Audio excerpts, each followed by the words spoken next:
Hola, soy João Andrés Sousa, soy un neurólogo, trabajo en la unidad Ictus de Coimbra, Portugal. He sido siempre un seguidor asiduo de Combine y por eso es un gran honor poder contribuir a este proyecto. Hoy me gustaría compartir los hallazgos de un estudio de cohort de 2 centros centrado en el manejo agudo y en la trombectomía en la trombosis venosa cerebral. Para empezar, hay que decir que la trombosis venosa cerebral es una patología poco común. Afecta a jóvenes en plena actividad laboral y por eso tiene una carga significativa, una carga de enfermedad significativa. Y contrario a lo que se pueda pensar, no es una patología benigna necesariamente. Los datos nos dicen que cerca del 20% de los pacientes quedan incapacitados o incluso mueren y más de 50% tienen síntomas residuales. El manejo estándar en la fase aguda es la anticoagulación, incluso cuando hay hemorragia cerebral. Hay solo un ensayo de la trombectomía, el llamado TUACT, fue realizado entre 2011 y 2016, lo que en la historia del neurointervencionismo es casi como decir que fue en el siglo pasado. Este estudio aleatorizó a 67 pacientes con trombosis venosa cerebral grave. Sin embargo, se interrumpió el estudio debido a la falta de beneficio. Y el beneficio fue valorado a través de la escala de Ranking.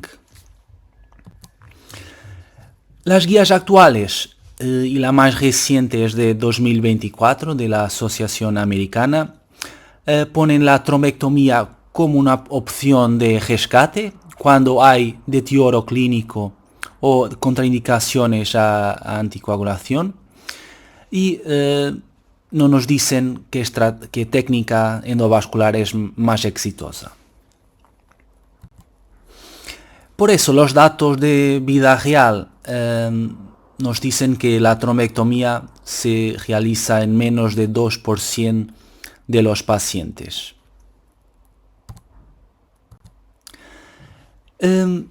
Así decidimos hacer este estudio retrospectivo de análisis de pacientes con trombosis venosa cerebral.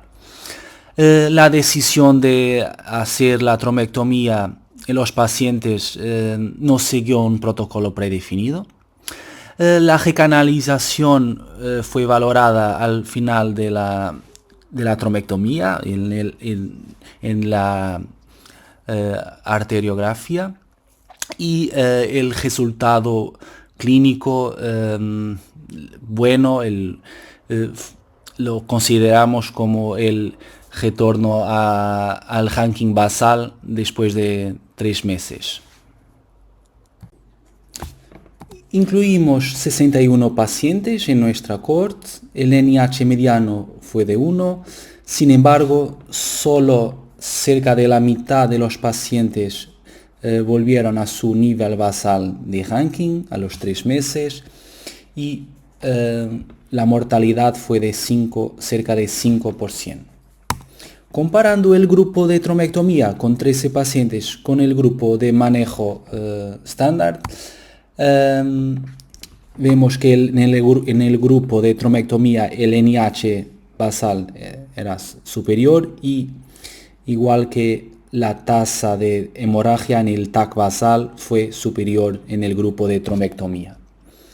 En términos de resultados, a los 3 meses la tasa de pacientes con ranking de 0,2 fue superior en el grupo de manejo conservador, pero la tasa de pacientes que volvieron a su ranking basal fue similar entre los dos grupos. Solo un paciente en el grupo de trombectomía no recibió anticoagulación. El tiempo de síntoma a punción fue de 28 horas y el tiempo de diagnóstico a punción fue de 4,5 horas. O sea que la decisión de avanzar para trombectomía fue relativamente precoz y no dependiente del deterioro clínico. 6 pacientes tenían un acceso transyugular, 7 un acceso transfemoral y en términos de técnica se usó de todo. Aspiración con catéteres de grano y muy gran diámetro en todos los pacientes, angioplastia en 7 pacientes y stenting en 3 pacientes. Lo que vemos fue que el tiempo de síntoma a punción fue superior en los pacientes con angioplastia o stenting. Aquí un ejemplo de un paciente sometido a trombectomía venosa, angioplastia y stenting en el seno transverso derecho y la vena yugular derecha con 2 wall stents y una buena recanalización final. Y otra técnica distinta de bajo solo aspiración en un paciente con una trombosis de la vena yugular derecha, el seno transverso y sigmoideo derechos, en que se hizo entonces solo aspiración con una carga, una gran cantidad de trombo que salió del procedimiento. El tiempo desde la punción a recanalización fue de 90 minutos. En más de 2/3 de los pacientes se observó una mejoría angiográfica. Ninguna complicación fue reportada y se observó una mejoría en el NIH en el grupo de trombectomía, o sea que hubo una diferencia significativa en el NIH basal a la alta en los pacientes sometidos a este tratamiento. Pasando ahora a la discusión, primeramente hablar de la seguridad de este tratamiento y lo que nos dice el ensayo TOACT es que no hay diferencias en términos de mortalidad o hemorragia en los pacientes sometidos a trombectomía y a manejo estándar conservador. Curiosamente, los pacientes con el manejo estándar o conservador tenían más convulsiones. Fue el único hallazgo de interés y la única diferencia significativa. En términos de datos observacionales, lo que está reportado es que la trombectomía puede empeorar la hemorragia, pero claro, lo más probable es que la hemorragia, una nueva o un empeoramiento de la hemorragia, suele resultar de la enfermedad y no tanto por el tratamiento. Eso es lo que hemos visto en el TOACT. Puede haber HCAs por una perforación de las venas corticales. Puede haber anemia por aspiración de una gran cantidad de sangre. Puede haber complicaciones del acceso venoso, pero afortunadamente en nuestros datos no hemos visto ninguna complicación.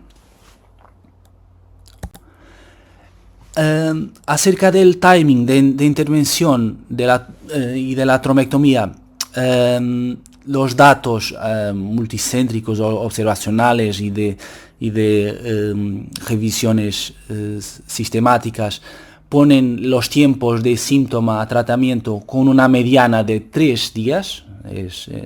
es mucho tiempo y claro, resultan de las recomendaciones de usar, que ponen la trombectomía como una opción de rescate y no una opción necesariamente precoz. Pero claro, la pregunta es si la trombectomía en los senos venosos funciona un poco como el ictus arterial, o sea que cuanto más pronto mejor.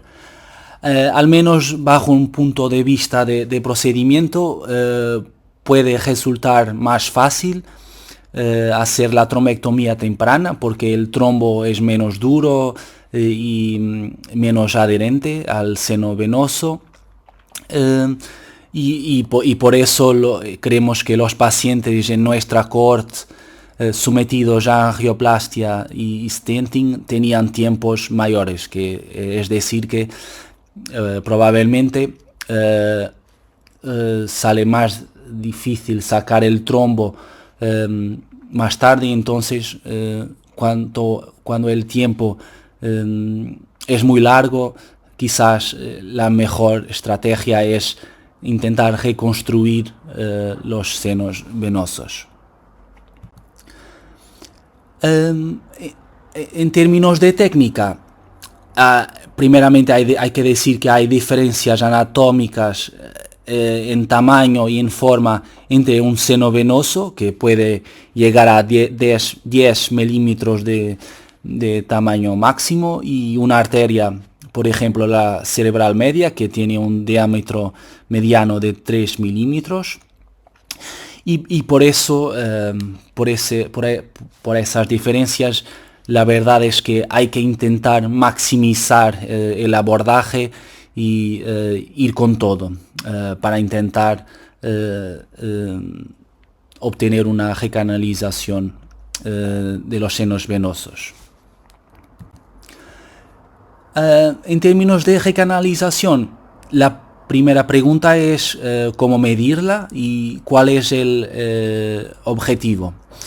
La verdad es que no tenemos un TISI de vena y tampoco sabemos si hace falta sacar todo el trombo o reconstruir todo el sistema venoso, o quizás una recanalización incompleta es suficiente para mejorar el drenaje, reducir la presión y garantizar que la fibrinólisis endógena funcione. O sea que no sabemos cómo medirla y tampoco el objetivo de una trombectomía de seno venoso. Los datos publicados dicen que cerca de 2/3 de los pacientes tienen una recanalización casi completa, sea lo que sea.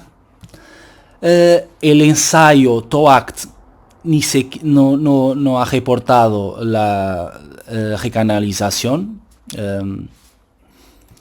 Y si datos más recientes, y este estudio más reciente, un estudio pequeño, pero ha logrado recanalizar cerca de 90% de los pacientes. Y en términos de efectividad, sale la misma pregunta: ¿cómo medirla? A través del ranking, a través del NIH. La verdad es que estas escalas no fueron desarrolladas para la trombosis venosa cerebral, y la verdad es que el ranking sobrevalora el componente motor del examen, que incluso no es muy afectado en la trombosis venosa cerebral. Lo cierto es que nuestros datos refuerzan la noción que la trombosis venosa cerebral no es necesariamente benigna. Hemos visto un 5% de mortalidad y que solo la mitad de los pacientes retornó a su ranking basal. O sea que el tratamiento estándar quizás no sea suficiente en muchos pacientes. Y es verdad que puede haber una mejoría del NIH y de la incapacidad en los pacientes sometidos a trombectomía en nuestro estudio y en otros estudios publicados. Pero claro, la pregunta del millón es y que todavía queda por responder es si la trombectomía cambia o no el curso natural de esta patología. Para concluir, podemos decir que la trombectomía con las técnicas modernas de trombectomía de ictus encima de la anticoagulación es segura, eso nos parece muy claro, y se puede asociar a mejorías clínicas. Hace falta, claro, más datos y mejores datos, pero no será tan fácil de obtenerlos porque hablamos de una patología rara en la cual no se hacen muchas trombectomías, pero la verdad es que bajo mi punto de vista algunos pacientes no pueden esperar por más estudios porque la trombosis venosa cerebral sí que mata.